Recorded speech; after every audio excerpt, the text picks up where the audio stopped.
Okay, go. Oh, it's recording now? Yeah, the red binky light is... It's... See, it's red binky light. I for myself too.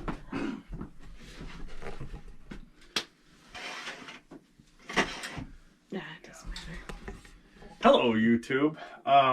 Before we get into this next video, I wanted to preface it a little bit with an explanation because everybody saw and seemed to like the Toyo video, but now here I am installing wood stove. What am I doing? Why am I...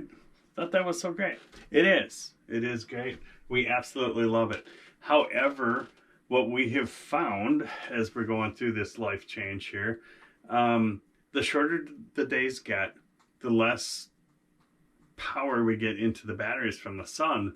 And we realized that just the inverter being in the inverter function uses a half a volt a day. That's a lot. When you start at, say you get up in the morning and it's 23, it drops to 22.5, we use it for a little bit, it shuts off at 21.9.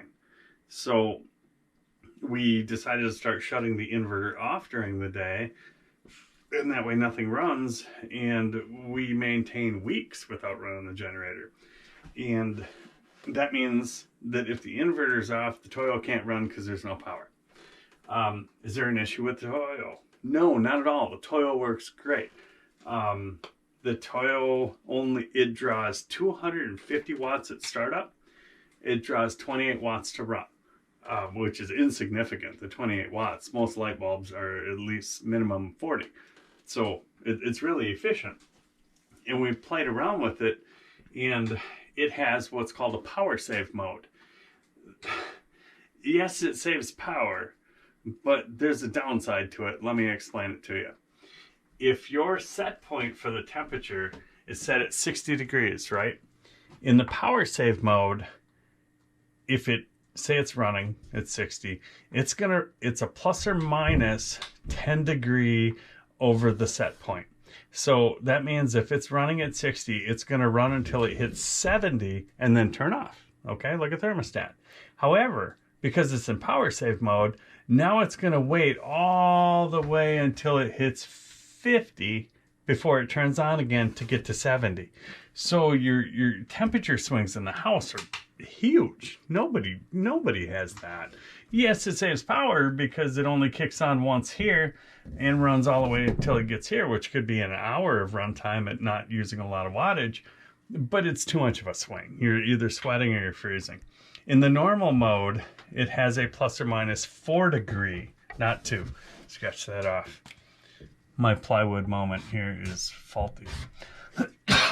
It's a plus or minus 4 degree swing. So if your set point is 60 and it's running currently, it runs till it hits 64, doesn't turn back on again till it hits 56. That's far more tolerable. 8 degree swing in a house is better than a 20 degree swing. I think you'd agree. So we decided to, in turning off the inverter means we can't run the Toyo during the day. We have to have a second source of heat, and that source of heat is the wood stove. To be honest with you, maybe I'm weird, but I like making firewood. I don't mind any part of it. The weather's not very nice outside. You can't do anything else.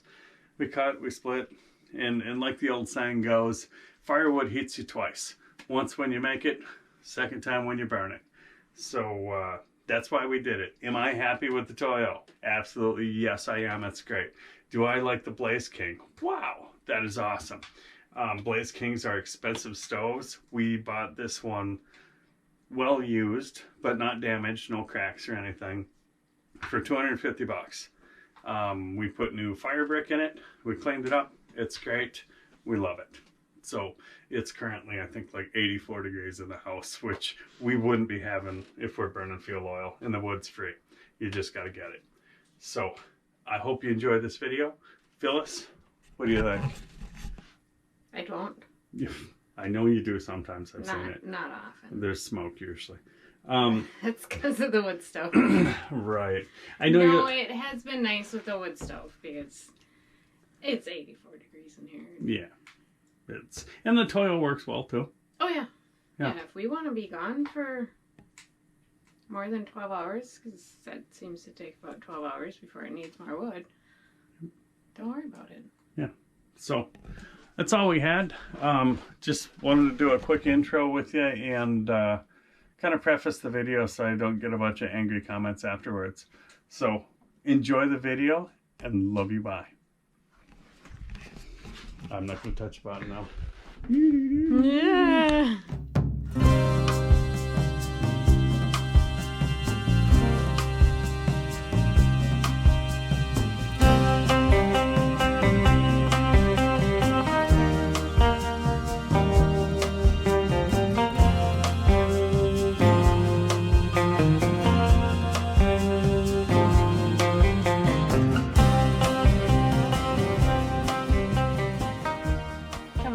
Out here.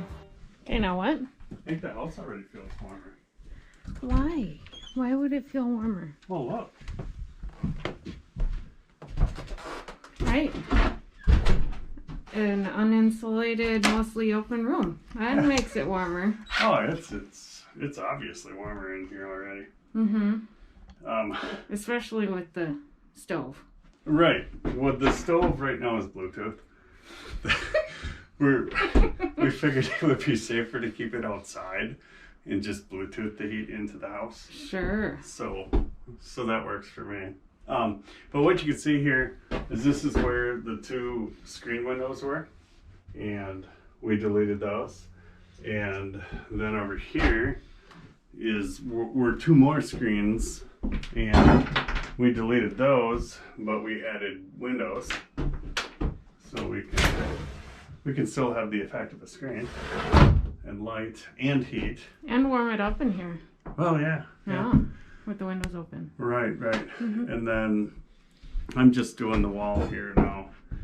I gotta cut this out so I can get the door mounted. And then this week we will insulate it. And we may actually have to hard connect the stove because the Bluetooth isn't working. Really? Good. Yeah, I don't know what it is. I thought for sure. Everything else is Bluetooth. Why can't it work with the stove? What are you doing? Oh. Cleaning out the stove, getting the ashes out, getting the rust out of it. Getting ready to bring it out. Going to be on top and bottom.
How do you like that?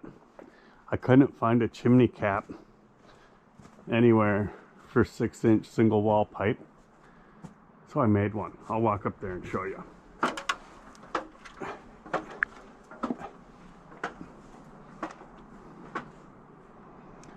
So I took a scrap piece and I bent it around, because if you don't have a chimney cap and say your stove isn't running, so it's not hot, and you get, I don't know, a foot of snow, which is totally possible in a day here, that goes right down the chimney into the stove. So you got to have a chimney cap. I learned that the hard way in Wisconsin. And the other thing is water runs right down it, and it rusts out your stovepipe in about 3 months. So this should protect it, and yeah, kind of looks more like a mailbox than a chimney cap, but it works. Good morning. Once again, this is Adam. And Phyllis. From Alaska Cut the Cord. And on today's blockbusting, exciting video, now that we have a wood stove in the house, we need one more thing, and that's firewood. Fortunately for us, I'm no stranger to cutting firewood. So today I'm going to kind of go through some of the stuff that I use to make firewood. I know we call it making firewood. I think that's probably not right, but whatever. Some of the safety gear that I use in the saws. So first off, here's kind of everything that I got. And then over on the tailgate here. So what I don't like using junky equipment that isn't going to start. Two strokes can be really finicky, especially with the plugs. If you have issues with starting them, start with the spark plug. That's going to be your issue, and then the air cleaner. So what I use here, okay, I've got a steel 441C, and on this, when I got it, it had an 18-inch bar. I now have a 25-inch bar, only because it has the power to actually turn that 25-inch bar. Now the downside of that is it's heavy.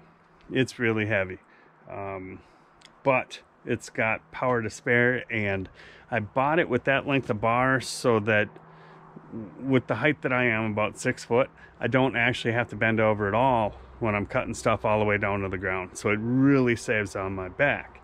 However, if you got to run it overhead for a long time, man, it gets exhausting.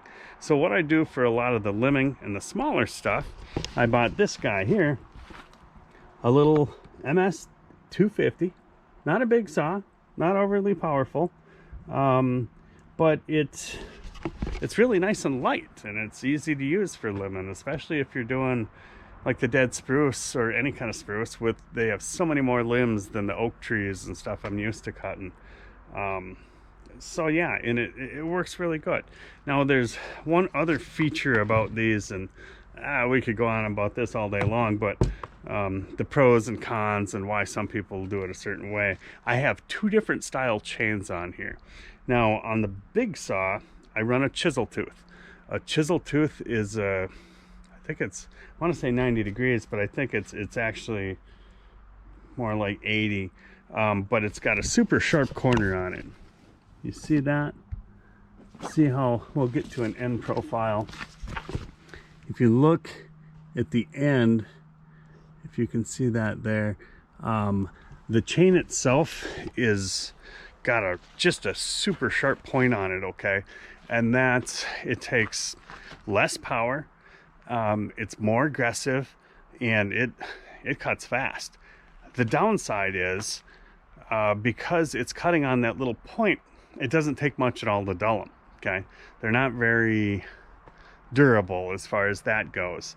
Now on the other saw, I run, I don't know, people have different names for them, but I think they use them also when they run like an Alaskan chainsaw mill. It's got a big round edge on there, which increases your surface area that you're cutting with, so you can nick it, but it's got a lot more to take its place, and it lasts a lot longer.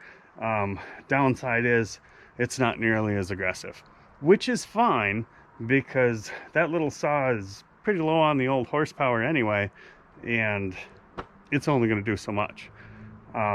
Then I have this here. Okay, probably wondering, what is that bunch of junk? What I've got here, I've got the wrench for my steels, I've got a file for the big saw, I've got a file for the little saw, a screwdriver for adjusting carbs if you need to, and then I use a lot of these wedges. They're a real hard plastic, and as you can see, I've nicked it with the chainsaw once or 15 times. But I'll show you when I cut how I use those and how useful they actually are. Look, an airplane. Yeah, I don't know if we mentioned this before, but we live really close to an airport, so that's pretty common. Next, I have my gas can right here. It's a nice little gas can. If your hands are cold, this handle here is kind of a pain in the butt to push in and down at the same time, but I do like the cap on it, and I do like the fact that there's a screen in the can when you go to fill it, so if a piece of sawdust falls in or something, it'll catch that, not get in the oil. Now for oil, yeah, I got some cheap stuff here. What I normally use is I use the steel oil or even the Husqvarna oil, but the steel oil is nice because it has a winter and a summer blend. If you don't know that, it makes a huge difference. In the winter, it's so thick and sticky that if it's 10 or 15 below, yeah, I cut when it's up to 20, 30 below. It won't flow. And if it doesn't flow, your chain runs dry, your chain gets hot, and your chain stretches. You can hear it. You can hear how loud your chain will get. And once your chain gets loose, then, well, it stops cutting. As a rule of thumb, too, I want to show you this, because if you don't run a lot of chainsaws, you don't know this, this can really mess you up having a loose chain. Not only can that chain catch a stick and derail, and when they do, the sprocket keeps turning in the saw and it chews up the chain real bad. But a rule of thumb that I go with right here. Okay, as you can see, this saw's just sitting here, and you know, like I said, it's a real long bar, so you've got quite a distance on there. But usually what I do is under some tension, I mean quite a bit of tension, I should just be able to see the tips of those teeth. You know, you don't want it too tight either, because if it's too tight, then it's wearing on your bar. And these bars are about $200, so you want to pay attention to that. Right now, this one's too loose. I'm going to tighten that up. Now, on the little saw here, yeah, the little saw is perfect. See what I mean? With the tension on it there, you can just see them. Little saw is perfect. Okay, so next, get into a safety side here. And I have had these, not this pair, they ended up getting ruined, but these have saved my life. Okay, what are they? They're a pair of chainsaw chaps. Well, they don't look very durable.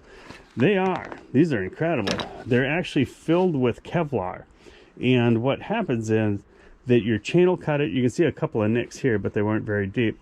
Your chain will cut it, and it'll grab that Kevlar and suck it into the chain, and it'll stop that chain in less than a half of rotation. Normally, when I have nicked my chaps, and I've had these chaps for probably 10 years, and that's all that I've nicked it there. But it only takes once. And if you've ever seen a chainsaw injury, if not, look them up on YouTube. You know why I wear these. They're worth their weight in gold. Another cool thing that they do is they stop the rose bushes and the briars and stuff from getting you through your pants. They're really nice to wear in the woods, unless it's 90 degrees out. That's not as nice. Next is a helmet. Okay. This thing, oh man, I've had that helmet for 15 years easily. This is awesome. The screen pops down like that. Keeps the stuff out of your face. It's got the hearing protection that pops out and pops in like that. Really nice. And the reason that I have this one is I bought a brand new one a couple of years ago, and my son wanted to get into cutting some wood and wanted me to show him how to run a chainsaw. So I had a pair of chaps that were too short for me, so I gave him those and bought myself a new pair. And I bought a brand new helmet, but this helmet, I had run it, and then I promptly set it on the hot muffler and melted it together permanently. So obviously this one fits my head, so I kept it. Next, I always have, and this is what I use for splitting, the Fiskars stuff. I gotta tell you, they are the best axes, hatchets, splitting mauls ever made, by far. I have swung the 8-pound mauls. It just kills you. And then the handles always get beat up right in here, and they just become garbage. This, you know, and it was probably $120 or so, but you know, the handle's hollow. Whatever it's made out of, the way the head's attached here, you can drive over that with a truck and you can't hurt that axe. It's incredible. Now, I also have a much shorter one, and you know, I don't use it for just a camp axe. It gets, let me try to get this off.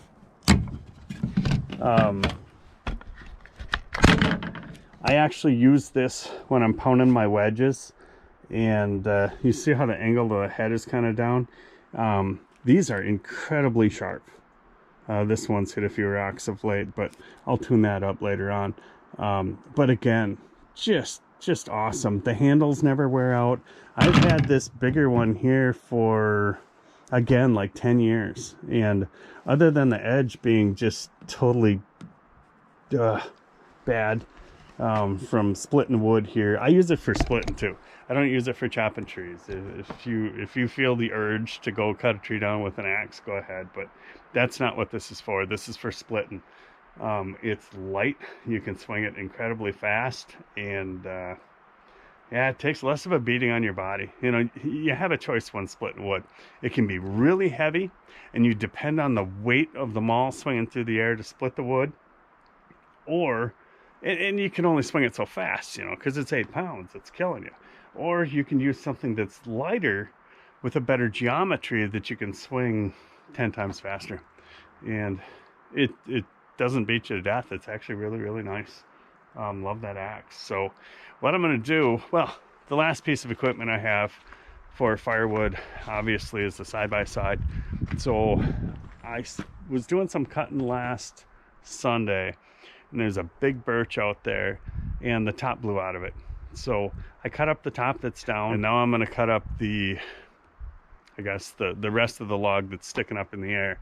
Now, the most dangerous ones that you're going to cut a lot of times are those dead standing.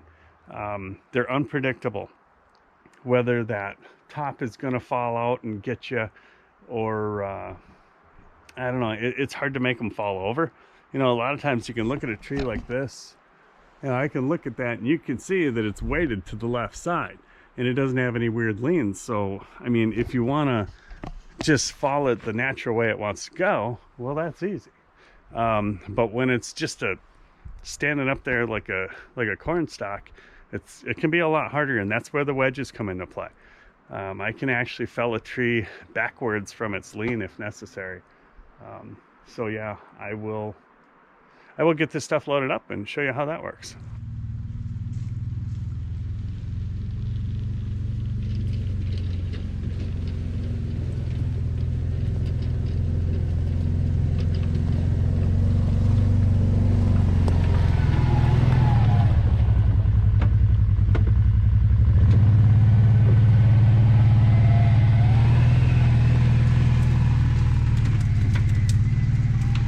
Okay, so here's what we got.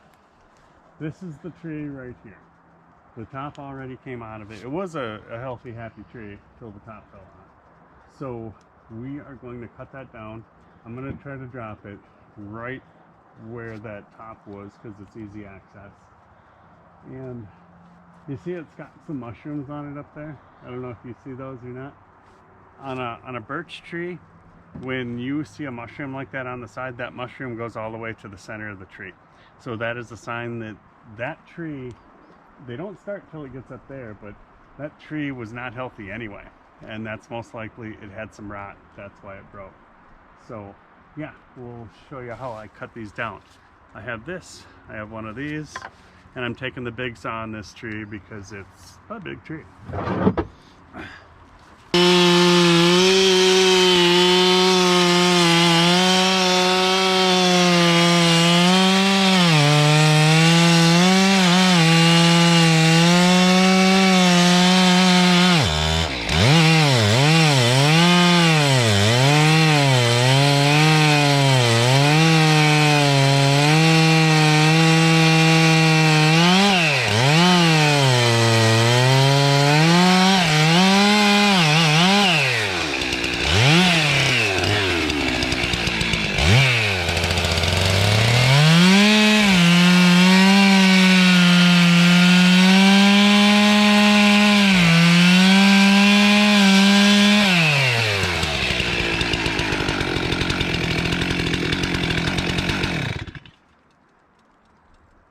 It's like super dull. The way I cut trees down, you know, back in the good old days, they'd do this gigantic wedge that went halfway through the tree and try to get it to go over. The problem with that is you're cutting into your grade lumber, so they kind of came up with a new way to do it, and it works usually really good. Unfortunately, as you can see, my saw is dull. Holy man. But what I did is, this is called an open face cut. So it's about, the cut width is about 80% of the diameter of the tree at chest height. And now what I'm going to do, I'm going to remove all of this to about here, and I'm going to leave a piece here and put my wedges in the side, and that way I can direct the tree, because then I'll come back and I'll clip out the back piece and I'll actually use the wedges to tip the tree over. So it's pretty slick. Where'd you go? She left. I mean, it's like, I gotta work on getting a better film crew here. This is... I have coffee. Oh, she's got coffee.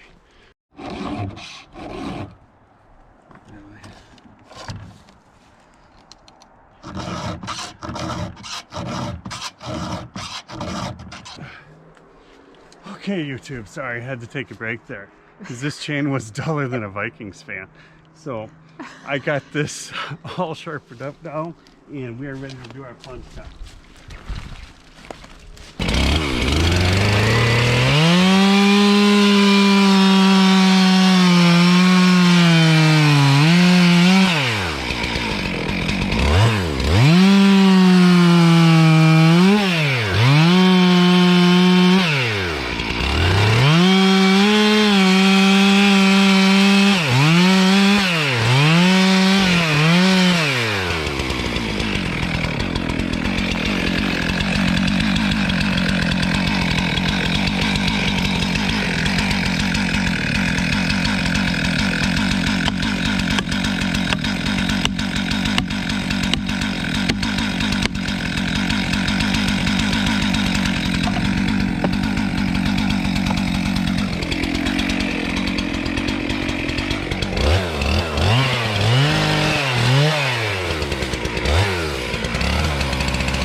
I think if you just give it a push. Huh? But if you just gave it a push. Well, this is where the wedges come into play.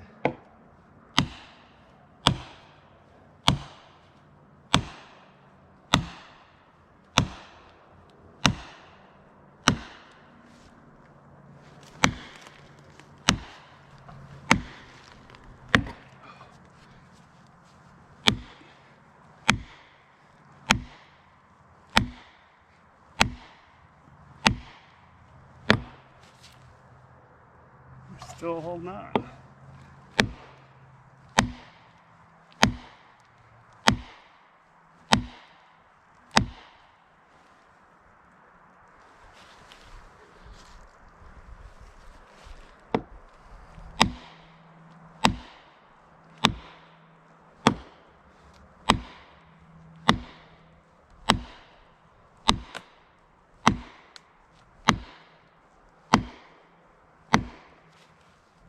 Well, I'll be. She's holding on there yet, huh? Telling ya. Oh, not quite.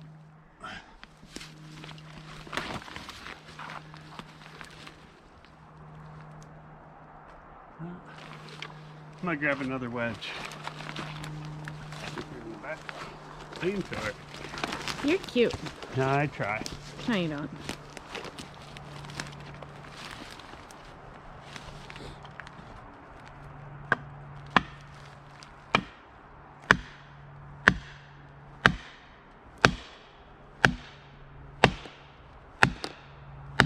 Oh, she's popping.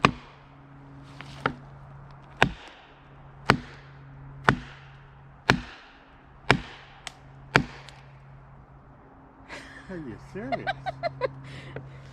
This one's a little stubborn.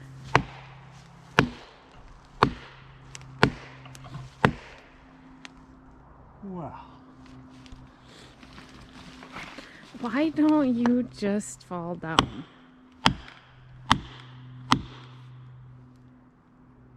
Push it. Boy, this tree is held up by magic at this point.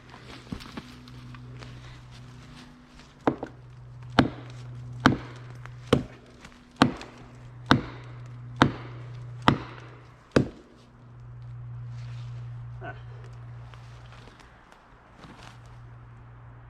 I think it's time to help it.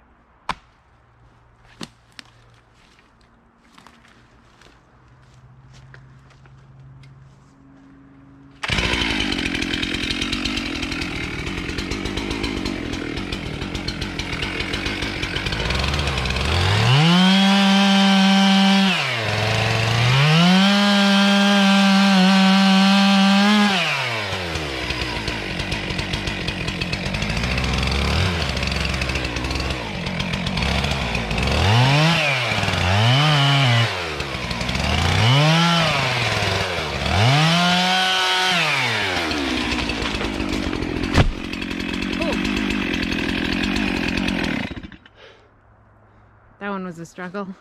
What's that? That one was a struggle. A little bit, yeah. Yeah. See this? Oh, I mentioned that it's got the mushrooms on the side, so it's going bad. This is just rock. There's just nothing here. This is garbage. The whole top of it, from about where the mushrooms start, is garbage. Look at the splitting. Yeah. I'll cut into it and see if it's solid, but I'm not even going to mess with that. Birch rots from the inside out. So, it is what it is. It'll make good home for some bugs if we can't use it. Yeah. Well, I'll find out as soon as I dig into it.